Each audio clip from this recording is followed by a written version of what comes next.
Non mais je rêve. Le mec il dort, alors qu'en novembre il y a plein de trucs à planter au potager. Ah bon?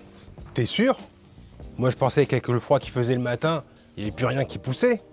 Au contraire, le froid ça stimule la pousse de certains végétaux. Je savais pas. Lesquels? L'ail, la menthe ou les fleurs à bulbes. Il y a plein de choses à planter dans son jardin en novembre. Viens, je te montre ça.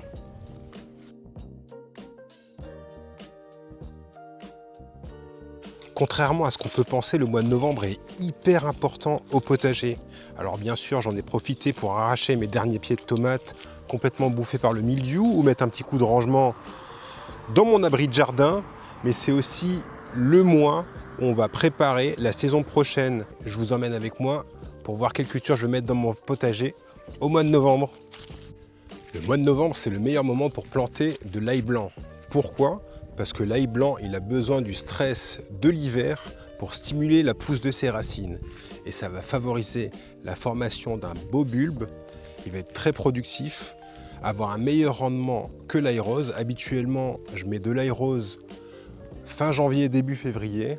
Mais l'année dernière, je me suis fait avoir, j'ai pas eu une belle récolte. Avec la sécheresse, j'ai eu des toutes petites bulbes et j'ai déjà fini ma récolte de 2025.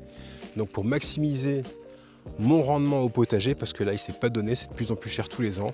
Cette année, je vais jouer coup double, je vais mettre de l'ail blanc au mois de novembre et de l'ail rose au mois de janvier-février.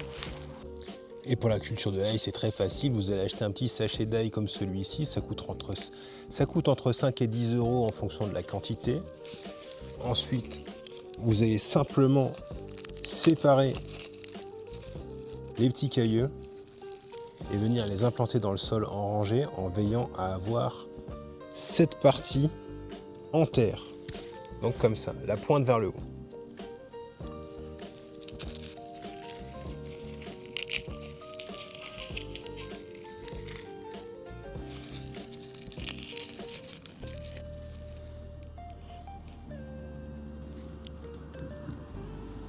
Le mois de novembre, c'est aussi la dernière ligne droite pour planter les fleurs à bulbes. Les fleurs à bulbes, j'adore ça parce que dès le printemps, elles vont fleurir. Elles vont être vachement utiles au jardin. Déjà pour embellir vos espaces, c'est magnifique. Dès le printemps, vous avez un jardin fleuri. Ça va attirer les pollinisateurs.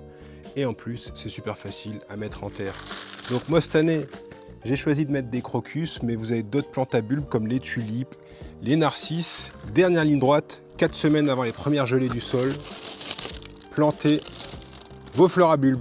Pour éviter que ça ressemble à une rangée d'oignons, ce que je préfère, c'est les mettre regroupés en petits poquets. Comme ça, quand ils vont fleurir, ça va faire un espèce de bouquet.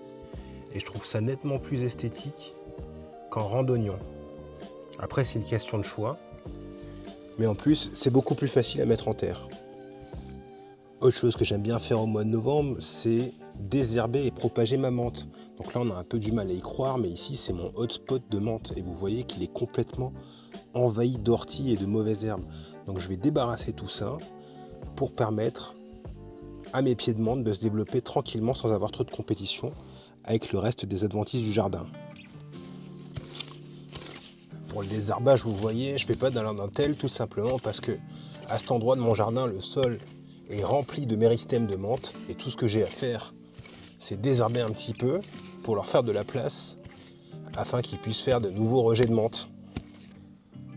Et voilà à quoi ça ressemble après désherbage. Il n'y a plus grand monde à la surface, mais il y a encore énormément de méristèmes dans le sol qui va regermer dès le printemps prochain.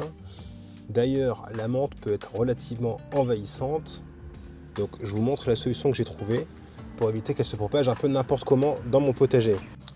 Pour éviter que la menthe se promène un peu partout dans mon jardin, j'ai opté pour la culture en pot. En plus, ça me permet de maîtriser l'humidité parce que j'ai remarqué qu'en période de sécheresse, pendant l'été, la menthe avait tendance à monter en fleurs et ça rend la menthe moins bonne à la consommation. Donc si tu veux avoir de la menthe fraîche toute l'année, toi aussi, opte pour la culture en pot. Tu vois, en novembre, le jardin c'est loin d'être terminé et ici on cultive des légumes toute l'année, alors abonne-toi pour ne rater aucune de mes astuces.